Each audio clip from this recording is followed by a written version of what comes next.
चीज़ आप लोगों को समझना होगा कि मार्केट जो है ना, जो सिर्फ टेक्निकल पे नहीं चलता है, डेटा पे भी चलता है। बिकॉज डेटा बन रहा है तो ही टेक्निकल बन रहा है। तो आपको ये समझना होगा कि मार्केट के जो पीछे जो उतार चढ़ाव मार्केट में चल रहा है,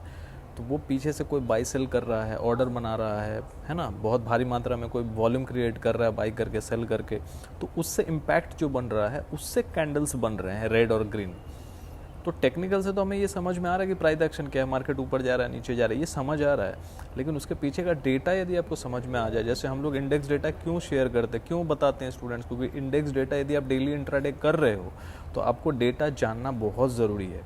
और वही चीज़ हम लोग फ्राइडे क्लास में बताते भी हैं। फ्राइडे क्लास में हम लोग क्या करते हैं, टेक्निकल एनालिसिस क्लास भी सिखा रहे हैं, टेक्निकल एनालिसिस कर रहे हैं निफ्टी बैंक निफ्टी का कि वीकली क्या हो सकता है, किन लेवल्स पे आपको कैसे निकाल सकते हो कि क्या हो सकता है, सपोर्ट कहाँ बन रहा है, रेजिस्टेंस कहाँ बन रहा है। और डेली हम लोग टेलीग्राम में अपने फ्राइडे क्लास के स्टूडेंट्स के साथ डेली हम लोग इंडेक्स डेटा को शेयर करते हैं, उसको एनालिसिस करते हैं कि एफआईआई क्या खरीद रहा है, डीआईआई क्या खरीद रहा है, उसमें कितना इंडेक्स खरीदा, कितना सेल किया, कितना शॉर्ट किया, क्लाइंट्स क्या बना के पोजीशन बैठे हुए हैं, प्रोप्राइटरी डेस्क क्या कर रहा है। तो ये पूरा डेटा जब बन रहा है, बाई सेल हो रहा है, उससे ना नेक्स्ट डे इम्पैक्ट आएगा, तो आपको एक ट्रेंड का पता चलेगा। तो जिसको भी फ्राइडे क्लास ज्वाइन करना है, जुड़ जाइए और डेली मार्केट को समझिए कि कैसे इम्पैक्ट आ रहा है और क्यों इम्पैक्ट आ रहा है। जुड़ने के